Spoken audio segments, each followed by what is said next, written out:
안녕하세요, 꺼익입니다. 최근 비트코인의 가격이 치솟았습니다.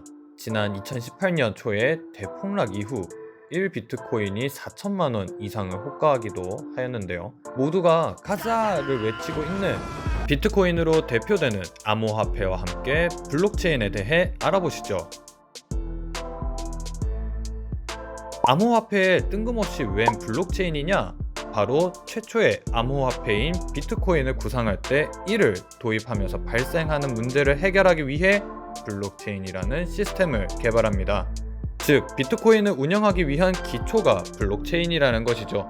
결국 암호화폐가 없는 블록체인은 있지만 블록체인이 없는 암호화폐는 존재할 수 없습니다. 그럼 도대체 블록체인은 무엇일까요? 어느 날 여러분의 가장 친한 친구가 1억을 빌려달라고 했다고 가정합시다. 그 친구를 얼마나 믿을 수 있나요?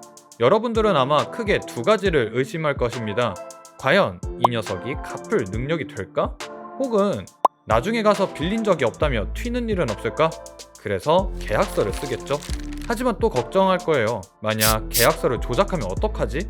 그래서 우리는 제3자를 중개자로 참여시킵니다. 주로 금융회사, 은행이 되겠죠. 그리고 그 은행은 막대한 수수료를 받아갑니다.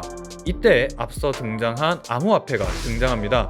이 암호화폐는 거래의 모든 내용을 디지털로 저장하여 전 세계 수백만 대의 컴퓨터로 전송합니다. 그러면 은행이 필요 없겠죠? 이때 디지털화된 거래의 모든 내용을 블록이라고 합니다. 블록에는 자신의 앞 블록이 무엇인지까지 기록합니다. 그러니 첫 블록부터 마지막 블록까지 연결이 되는 것이죠. 블록이 연결되었다. 즉, 블록체인이라는 용어가 등장합니다. 연결된 다양한 블록 중 한 블록을 살펴봅시다. 블록에는 크게 세 가지의 내용을 담고 있습니다. 데이터와 해시, 이전 해시 이렇게 구성되어 있는데, 데이터는 비트코인이 예시라면 보내는 사람과 받는 사람, 전송되는 금액 등이 담겨 있겠죠. 해시는 간단하게 말하면 블록의 이름입니다. 다만 이 이름은 데이터를 특수한 암호화 과정을 거쳐 결정됩니다. 즉, 데이터가 바뀌면 해시는 자동으로 바뀌게 되죠. 그리고 마지막으로 이전 해시 값입니다. 이전에 해시 값을 가지고 있기 때문에 모든 블록이 하나의 데이터처럼 연결될 수 있는 것이죠. 블록이 있는 해시와 이전 해시는 왜 필요할까요? 왜 굳이 모든 블록이 연결되어야 하는 것일까요? 방금의 예시로 돌아가 봅시다. 블록체인이라도 거래의 기록이 조작될 수 있다면 은행에 적절한 대안이 될 수 없을 겁니다. 자, 다시 1억을 빌려주는 기록을 블록으로 남겨봅시다. 데이터에 2021년 1월 25일 10시 25분 A가 B에게 1억을 송금. 해시는 데이터에 따라 자동으로 생성됩니다. 마지막으로 이전 해시가 대충 2101251020CD1 라고 가정할게요. 누군가 이 블록에서 1억을 2억으로 수정했다고 할게요. 그러면 동시에 해시 값이 바뀔 겁니다. 문제는 이 블록이 생성된 뒤 전 세계 수백만 대의 컴퓨터가 공유하고 있다는 것이죠. 그래서 해시 값을 서로 비교하면서 오류를 정정합니다. 하지만 서로 비교를 하며 오류를 정정하기 때문에 올바른 정보는 다수가 가지고 있는 정보라고 해석합니다. 그래서 51%의 법칙이라고 절반 이상만 수정하면 나머지 49%는 어라? 내 정보가 잘못됐나? 하며 기존의 정보를 잘못된 정보로 정정합니다. 설령 51%를 수정했다고 가정했더라도 해시값이 수정되기 때문에 이후에 발생하는 다음 블록에서도 수정을 해줘야겠죠. 다음 블록이 수정되었네요. 해시가 바뀌었겠죠. 그 다음 블록도 수정해야겠네요. 물론 거의 동시에 이루어져야 하고요. 그러다 보니 블록의 수가 많고 검증하는 컴퓨터가 많을수록 자료를 조작하는 것은 불가능하겠죠.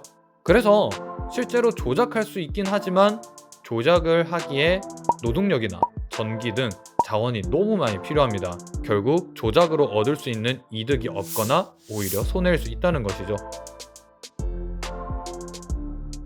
우리의 세상은 이제 실제 세계에 국한되지 않습니다. 컴퓨터와 인터넷이 발달하면서 실물보다는 디지털상의 지식 정보가 더욱 중요해졌습니다. 최근 코로나로 인해 재택근무 등 온라인 활동이 더욱 활발해졌죠. 블록체인을 활용하면 온라인의 정보는 그 누구도 함부로 수정할 수 없습니다. 즉, 투명하고 공정한 정보로 영원히 남을 수 있다는 것이죠. 이러한 특징을 가진 블록체인이 처음 적용된 것이 바로 비트코인입니다. 사실 비트코인을 쓰기 위해 개발한 기술이 블록체인이었죠. 이처럼 블록체인은 모든 거래 내용을 공공재처럼 공유하니 가장 투명한 화폐가 될 수 있는 것이죠. 금전적인 거래뿐만 아니라 부동산 거래 등 모든 계약 사항을 처리할 때도 블록체인을 통한 서명이 활용됩니다. 이때 활용되는 것이 바로 암호화폐의 2인자 이더리움이죠. 또는 위변조로부터 안전하게 보관할 모든 디지털 자료도 역시 블록체인을 통해 보관할 수 있죠. 혹은 정부의 감시로부터 자유로운 메신저로 활용될 수 있습니다. 최근 트럼프 전 미국 대통령은 투표가 조작되었다고 주장하였습니다. 하지만 투표 시스템에 블록체인이 적용되었다면 투표의 조작 가능성은 불가능했겠죠. 이처럼 블록체인이 데이터의 무단 수정을 방지하는 것의 우수함이 밝혀지자 최초의 목적이었던 암호화폐 대신 다양한 곳으로 영역을 확장하고 있습니다. 특히 많은 기록이 디지털화되면서 우리는 늘 해킹을 두려워합니다. 해킹을 통한 데이터의 분실과 조작은 치명적입니다. 특히 정부와 같이 많은 정보를 다룰수록 위험하죠. 이처럼 블록체인을 통한 정부 운영은 더욱 안정적일 수 있습니다. 하지만 반대로 블록체인은 탈중앙화를 가속화하여 정부의 필요성을 의심하게 할지도 모릅니다. 특히 전 세계가 온라인을 중심으로 하나로 묶이는 현 상황에서 국가의 분리는 이제 의미가 없는 것일지도 모르죠. 정부에서 발행하는 현금 또는 화폐는 암호화폐 앞에서 무의미하며 거래의 중개자였던 카드 회사나 은행의 대부분 사업이 필요 없죠. 또는 국가 차원의 신분증이 무의미할 수도 있고요. 영화 레디 플레이어 1에서는 이 부분을 상세하게 표현합니다. 영화에선 대부분의 활동이 온라인의 가상세계를 통해 이루어집니다. 심지어는 문화생활을 넘어 경제활동까지 가상세계에서 이루어지죠. 블록체인은 온라인에서 이루어지는 다양한 활동에 신뢰성을 부여하는 핵심적인 장치가 될 것입니다. 이번 영상에서는 블록체인이 어떤 것인지 개념적인 이야기를 다루었는데 아직도 헤쳐나갈 것이 많습니다. 다음 영상에서는 그 첫 번째 시도인 비트코인, 즉 암호화폐에 대해 이야기하겠습니다. 지금까지 꺼익이었습니다. 안녕!